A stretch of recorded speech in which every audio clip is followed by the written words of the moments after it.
देखिए, समंदर में कुआं बनाकर पेट्रोल भारत में कैसे निकाला जा रहा है। आपने जमीन के अंदर से तेल निकालने के बारे में तो जरूर सुना होगा, लेकिन समंदर में तेल का कुआं खोदकर तेल निकालना ये कैसे मुमकिन है भला। लेकिन जब भारत की बात हो तो कुछ भी नामुमकिन हो ऐसा हो ही नहीं सकता। आपको जानकर हैरानी होगी कि भारत समंदर में कुएं खोदकर तेल निकाल रहा है, लेकिन ये काम बहुत ही मुश्किल होता है। यहाँ काम करना जान पर खेलने के बराबर होता है।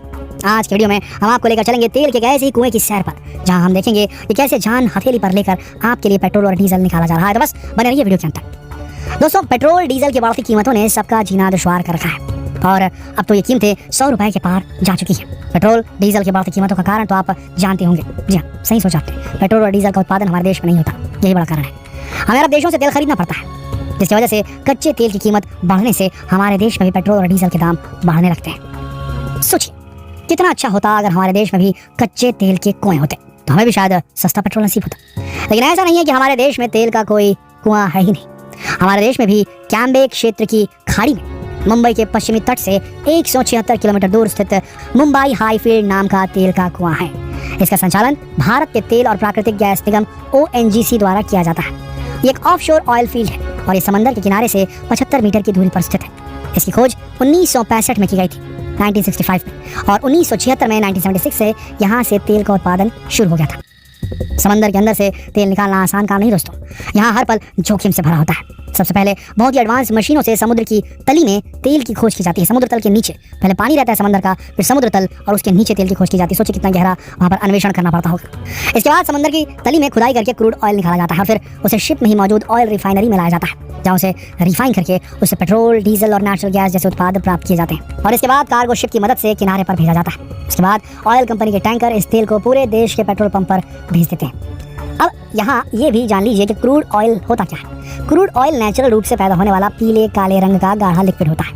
ये जमीन में बहुत अधिक गहराई में मौजूद होता है। एक बहुत ही चिपचिपा सा पदार्थ होता है। जब इसे गर्म किया जाता है तो अलग अलग टेम्परेचर पर अलग अलग पदार्थ जैसे पेट्रोल और डीजल, नेचुरल गैस, LPG वगैरह प्राप्त होते हैं। तो चलिए इसे ये भी देख लेते हैं कि ONGC ऑयल फील्ड में वर्कर कैसे काम करते हैं। ONGC के इस ऑफशोर ऑयल फील्ड में कई कर्मचारी दिन रात काम करते हैं। वैसे तो हर कंपनी के नियम और कानून कायदे अलग अलग होते हैं, लेकिन फिर भी हर कंपनी में वर्कर्स को दो तरह से काम करना होता है। एक ऑफशोर काम और एक ऑनशोर काम। शोर मतलब किनारा। यहाँ ऑफशोर का मतलब है समंदर के अंदर और ऑनशोर का मतलब है किनारे से दूर, किनारे के आसपास। अब एक चीज तय कौन करता है, ये चीज तय कौन करता है कि कौन ऑफशोर काम करेगा, कौन ऑनशोर काम करेगा। तो कंपनी की जो ऑयल रिफाइनरी होती है वही ये तय करती है कि किस कर्मचारी को ऑफशोर जाना होगा और किसका ऑनशोर काम चलेगा। इसका फैसला कंपनी के आला अफसरान करते हैं। जो वर्कर ऑनशोर काम करते हैं उनकी जिम्मेदारी होती है डाटा कलेक्शन, अकाउंट और स्टॉक वगैरह का ध्यान रखना। कुल मिलाकर पूरा ऑफिशियल वर्क रहता है। लेकिन जो वर्कर ऑफशोर काम करते हैं समंदर के बीच में कुओं के ऊपर, उन्हें सर पर कफन बांध कर काम करना पड़ता है। एक बार समंदर के अंदर जाने के बाद वो कई कई दिन वापस किनारे पर नहीं आ सकते। उन्हें समंदर के अंदर बहुत ही कठिन परिस्थितियों में काम करना पड़ता है। इनका मुख्य काम कुएं खोदना और तेल को ऑयल रिफाइनरी भेजना होता है। इनके काम की कंडीशन को देखते हुए इनके लिए ऑफ ऑन ड्यूटी का ऑप्शन रखा जाता है, जिसका मतलब होता है इन्हें महीने में 30 दिन की जगह 15 दिन ही काम करना होता है और बाकी 15 दिन वो छुट्टी पर रहते हैं। कुछ कंपनियां 15 की जगह 21 दिन का शिफ्ट भी रखती हैं, यानी कि 21 दिन काम और 21 दिन आराम। वैसे सुनने में आपको बहुत अच्छा लग रहा होगा, लेकिन इनके काम की कठिनाइयों को जानने के बाद आपका दिल इन्हें सैल्यूट करने का करेगा। ये वर्कर्स अपनी शिफ्ट के बीच में वापस लौट कर नहीं आ सकते। वहाँ रहने के लिए एक शिप को हॉस्टल की तरह डिजाइन कर दिया जाता है, जहाँ एक के ऊपर एक बेड बने होते हैं और इन वर्कर्स के रहने का पूरा इंतजाम रहता है। आपको जानकर हैरानी होगी, लेकिन इन वर्कर्स के लिए खाना शिप में नहीं बनता, बल्कि किनारे से एक पाइपलाइन के जरिए इन्हें खाना भिजवाया जाता है। इन्हें शिप पर माचिस की तीली तक ले जाने की इजाजत नहीं होती।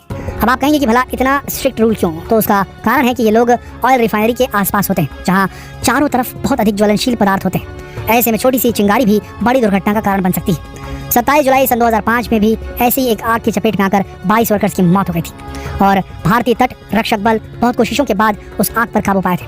इसके अलावा यहाँ काम करने वाले वर्कर्स के ऊपर और भी कई तरह के खतरे मंडराते हैं, जैसे सुनामी और तूफान। 2021 में जब ताउते तूफान मुंबई के तट से टकराया था, उस वक्त यहाँ 800 वर्कर काम कर रहे थे। तूफानी हवा 200 किलोमीटर प्रति घंटे की रफ्तार से ONGC के प्लांट से टकराई।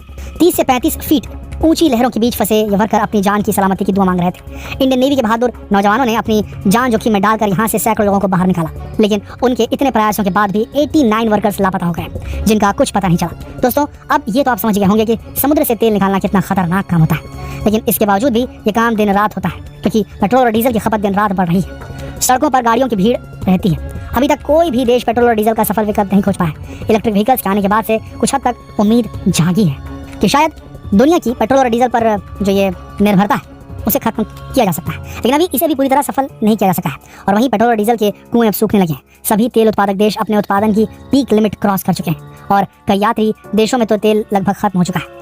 जानकारों का मतलब है कि आने वाले 40 से 50 सालों में धरती से क्रूड ऑयल पूरी तरह खत्म हो जाएगा। और इसी खतरे को समझते हुए यूएई और यूक्रेन, अरब जैसी ऑयल बेस्ड इकोनॉमी भी अब अपनी इकोनॉमी को टूरिज्म बेस्ड इकोनॉमी बनाने में लगी हुई है। क्योंकि जहाँ एक दौर था जब इन देशों में अगर पानी के लिए गड्ढा खोदा जाता था तो तेल निकलता था, लेकिन अब हालात बदल चुके हैं और अब यहाँ की जमीन ने तेल उगलना बंद कर दिया है। और इसीलिए अब हमें भी तेल पर अपनी निर्भरता कम से कम करनी होगी। और इसी डर के चलते वैज्ञानिक दिन रात इस कोशिश में लगे रहते हैं कि किस तरह पेट्रोल और डीजल पर विकल्प खोजा जाए, इनका विकल्प खोजा जाए। हम उम्मीद करते हैं कि वैज्ञानिक की कोशिशें जल्द ही कामयाब हो जाएगी और हमारी गाड़ियों की रफ्तार रुकने से पहले हमें पेट्रोल और डीजल का विकल्प मिल जाएगा। दोस्तों, पेट्रोल और डीजल के बारे में जानकारी आपको कैसी लगी हमें कमेंट में जरूर बताइए। वीडियो को अपने दोस्तों के साथ जरूर शेयर करें ताकि वो भी पेट्रोल निकालने की सच्चाई लगभग जान सके। कल फिर मिलते हैं एक और दिलचस्प वीडियो में, तब तक के लिए आप सबका इस वीडियो के अंत तक बनने के लिए दिल की गहराइयों से धन्यवाद।